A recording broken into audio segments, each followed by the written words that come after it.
What's up guys, Phantom here, back with episode 26 of my F1 2019 career mode, as we're going to the Baku City Street Circuit for the Azerbaijan Grand Prix for round 4 of season 2. Welcome to qualifying in the Republic of Azerbaijan. The teams are making their last minute adjustments before the lights go green and the fight for pole position can get underway.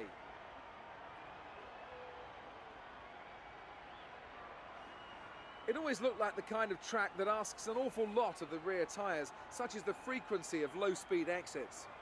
Lots of low-speed exits means the rears are in for a lot of punishment. It's all too easy to spin them up coming out of a corner too aggressively. It might look great for us as spectators, as we love to see a car driven beyond its limits, but it's not going to result in a great long-run pace. As we start out here in Q2, as we easily made it through Q1, as we're starting our flying lap on the longest straight on the F1 calendar. So we brake right before the curb on the right side, hit and bounce over the curb at turn 1 there, as we go as straight as we can to the line, and we will be P4 in Q2 as Butler's in position 2. As we move on to Q3 here, as we have not set a flying lap, and with about a minute 40 left, 45 left, this is going to be realistically our only flying lap of Q3 here, as we get DRS and we go next to the pit lane here to make our run as short as possible. We're going to be P6, but end up P7 only, as our teammate Butler will start the Azerbaijan Grand Prix in P3 as Leclerc starts on pole as we move on to the race. Good afternoon and welcome to Baku.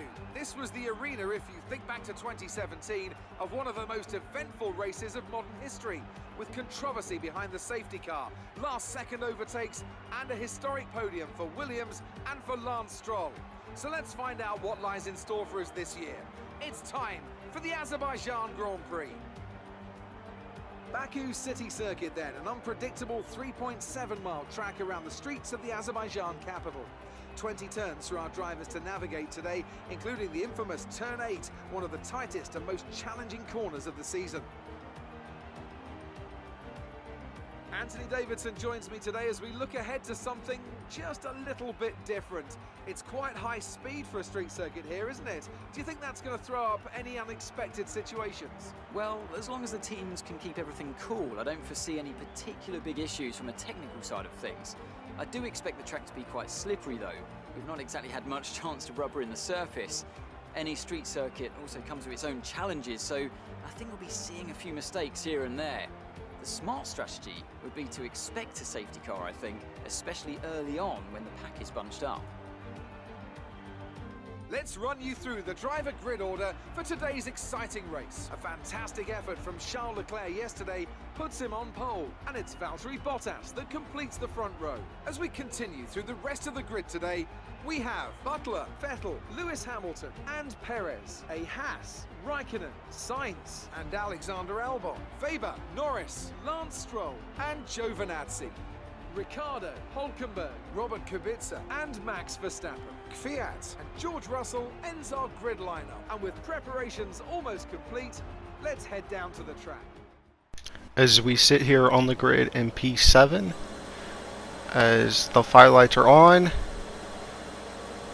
and they are out, as we get a half decent start there as we get on the outside of Perez, and it looks like we're going to be able to go around the outside of him, which is good because this is going to be allow us to get to the inside, and we dive up the inside of Vettel there, and he actually leaves us space for once. The AI have left us space, as now we're in a drag race all the way down the back straight here into turn 3, as we're going to have the inside line and we're going to squeeze them out there, as we've taken P5 from Vettel there, as we kind of slide through turn 4 there, as we come down the front straight here with his Ferrari engine, as their engines are not too much worse than ours, as he's going to go to the inside of us, as we're going to have to try to go around the outside of him as he's really slow on the apex there, which is allow us to get around the outside. As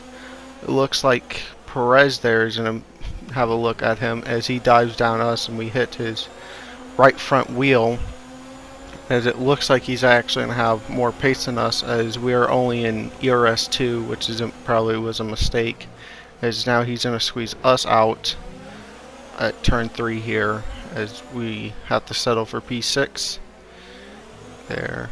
As at the end of lap 4 we are going to come into the pits to make a very early pit stop, which has helped us the last 2 races, moved from about 5th or 6th up to like P2, P3 there.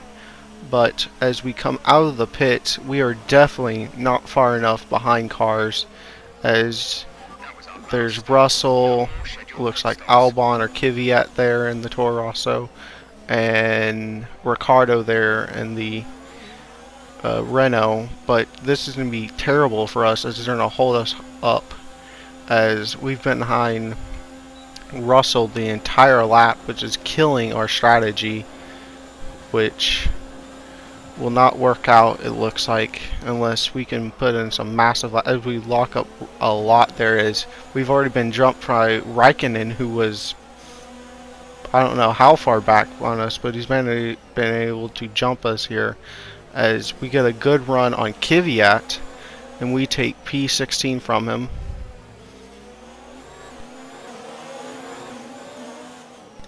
But as we come through the stadium section here, as Ricardo is going really slow, as we are able to get really close to him, and we're going to pull down the inside of him actually here on this left hand. We're going to squeeze him out there, luckily not to get turned by AI there, as we almost put him in the wall there.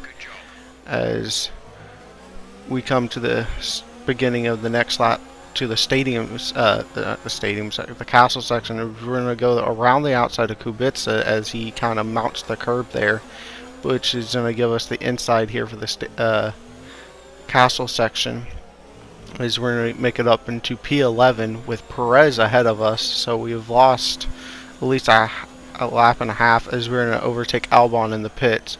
But Stroll behind us is coming with some real pace, as on lap 11 here, he's going to be in our DRS range, as he's going to catch up to us pretty slowly here on the straight, as we're going to make him go around the outside there, as we're going to outbrake him and go up his inside and give him a little bit of squeeze there into the wall, as we have to go a little bit defensive there and try to get him out of our DRS slipstream range here, as we're going to make him go around the outside of turn 3 here, which is going to be pretty hard to do as we brake later and lock up a little bit on the left front there. But on the end of the lap down the front stretch here, as Stroll's even closer this time, as he's going to overtake us really easy, as we're going to make him go around the outside and try to give him a little bit of squeeze. But with DRS, we had no shot against him, as he just seems to have a lot more turn in on the last half of a turn here, as Raikkonen is out of the race, as you see him on the left side at the end of the race at the very last real corner there, as looks like Stroll's going to get away from us, but we have Weber behind us, who's a lot closer to us than we are to Stroll, who we are probably barely in his slipstream, as Weber's catching up to us. Coming across the line, we are going to hold on to P8 barely.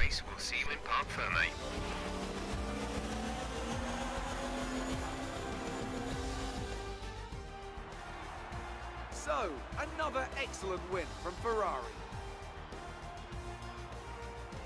Anthony Davidson, what helped them deliver this result, do you think? Well, I honestly feel it was down to the driver and car today. I mean, we can talk driver skill all day, but if you don't have a solid team to back that, you're never going to get anywhere. When you hit that sweet spot of having both an excellent driver and an incredible car, that's when you see results like those we witnessed today. Ferrari are at it again, an excellent performance at today's Grand Prix, and they're certainly a team that know what they're doing out there.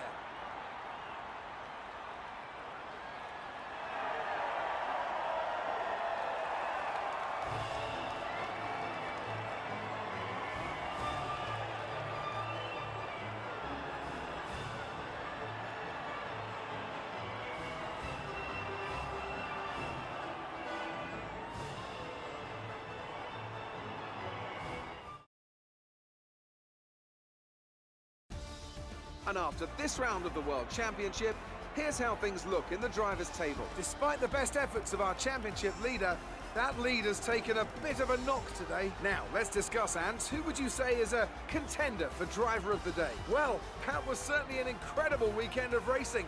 Be sure to join myself and Ant for more exciting Formula One action soon. Well, Lance Stroll would be my pick. He managed to keep a cool head today whilst pushing through the field. It's time to check out the constructors' standings. Ferrari take the lead at the top of the table. There was also a strong showing from the Mercedes team today as they make their way up the standings.